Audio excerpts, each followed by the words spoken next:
होली की आत्मा। बचपन से शहर में रहने वाला मनोज इस साल होली की छुट्टियों में अपने गांव दुर्गापुर वापस आता है, जहां उसे देख पूरा गांव खुशी से झूम उठता है। जब गया था तब इतना सा था और अब देखो कितना बड़ा हो गया है। हाँ सरपंच जी, जब मैं गया था तब आप भी बहुत जवान थे और अब देखो कितने बूढ़े हो गए हैं आप। चलो चलो बढ़िया है, बच्चा घर वापस आ गया। इसी खुशी में आज रात पार्टी होगी। क्या बात है, गांव में भी पार्टियां होने लगी। वैसे अगर पार्टी की बात है तो आज क्यों सीधा होली पार्टी करते हैं। होली पार्टी की बात सुन चहल पहल में अचानक सन्नाटा छा जाता है, जिसे देख मनोज को कुछ अजीब लगता है, लेकिन तभी सरपंच बात पलट देता है।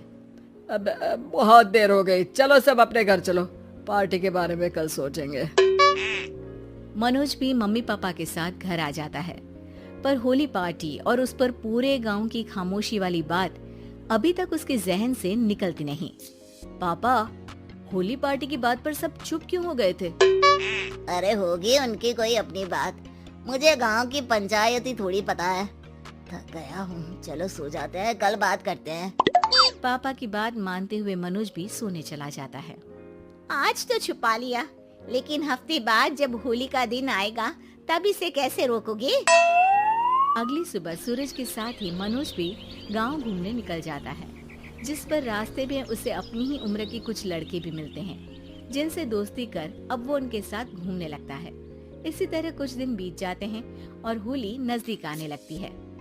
दोस्तों, होली में 4 दिन ही बचे हैं, पर गांव में उसकी कोई तैयारियां क्यों नहीं दिख रही? क्योंकि यहाँ होली नहीं मनाई जाती। अरे पर ऐसा क्यों?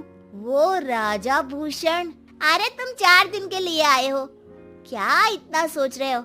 चलो कुछ खाने चलते हैं। इसी के साथ एक बार फिर होली की बात को टलते हुए देख मनोज को शक होने लगता है।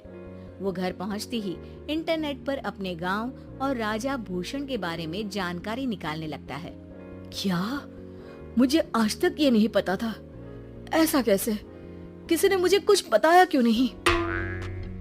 सारी जानकारी लेने के बाद मनोज गांव वालों या अपने मम्मी पापा से कुछ पूछे बिना खुद ही उसकी सच्चाई के बारे में छानबीन करने लगता है, जिसके चलते वो राजा भूषण की हवेली में पहुंचता है। वाह, क्या हवेली है यार! पर क्या यहाँ सच में कोई भूत है? हेलो भूत जी, कोई है क्या? हम इस साल गांव में होली सेलिब्रेट कर रहे हैं, क्या आप उस पर थोड़ा इंटरव्यू देंगे? मनोज के ऐसा बोलते ही गांव में तूफान उठ जाता है और हवेली में रखी सारी चीजें हिलने लगती है। एक अदृश्य शक्ति मनोज को धक्का देकर हवेली से बाहर निकाल दरवाजा बंद कर लेती है। ये सब देख मनोज हैरान रह जाता है। क्या अभी मुझे हवा ने धक्का देकर बाहर निकाल दिया? मेरे होते हुए इस गांव में कभी होली नहीं मन सकती, इसलिए दोबारा ऐसी कोशिश भी मत करना, अंजाम बुरा होगा। आवाज सुन मनोज हैरानी से इधर उधर देखने लगता है, पर उसे कोई दिखाई नहीं देता। वो गांव वापस आ जाता है, जहां तूफान की वजह से सब कुछ तहस महस हो चुका होता है। आखिर ये तूफान आया कैसे? ना ऐसा कोई मौसम था और ना ही हमने होली का त्योहार मनाने की बात की थी। सरपंच की बात पर कोई रिएक्शन दिए बिना मनोज चुपचाप अपने घर चला जाता है। इस तरह देखते ही देखते होली का दिन भी आ जाता है और मनोज रंग लेकर गांव में निकल जाता है, लेकिन गांव पूरी तरह खाली होता है। अरे त्योहार का दिन है, धूमधाम की जगह मातम क्यों मनाया हुआ है? मनोज की आवाज सुन सब अपने घर की खिड़कियां खोल के घर के अंदर से ही उसे वापस जाने के लिए कहने लगते हैं, पर वो किसी की नहीं सुनता। तुझे पहले भी समझाया था, अगर होली खेलने की कोशिश भी की तो अच्छा नहीं होगा। अरे बात मान लो बेटा, तुम्हें सच नहीं पता। मुझे सब पता है। सालों पहले इस राजा ने एक अंधविश्वास फैलाया और आप लोग आज तक उसे मानते आ रहे हो। अरे बेटा, जब तुम पैदा भी नहीं हुए थे उससे भी बहुत पहले से इस गांव पर होली का श्राप है। अगर गांव में होली का त्योहार मनाया जाता है तो प्रलय आना पक्की बात होती है। राजा भूषण इस सब में नहीं मानते थे और त्योहार मनाने लगे, जिसके चलते होली वाले ही दिन पहले उनके बेटे की और फिर उनकी मृत्यु हो गई। तभी से गांव की रक्षा के लिए उनकी आत्मा उस हवेली में रह रही है। सबकी बातें सुन मनोज उलझन में पड़ जाता है।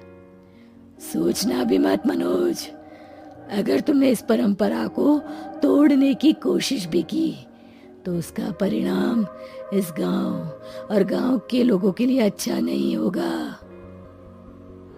मुझे भी यकीन नहीं हो रहा कि आप लोग एक बेतुकी बात को मानकर सालों से रंगों के त्योहार को मातम की तरह मनाते आ रहे हो। मनोज किसी की कोई बात ना मानते हुए पूरे गांव में रंग बिखेर देता है, जिसके तुरंत बाद वहां तूफान के साथ बिजलियां गरजने लगती है। अचानक मौसम में ऐसा बदलाव देख जहां मनोज कंफ्यूजन में आ जाता है, वहीं गांव वाले डर से सहम जाते हैं।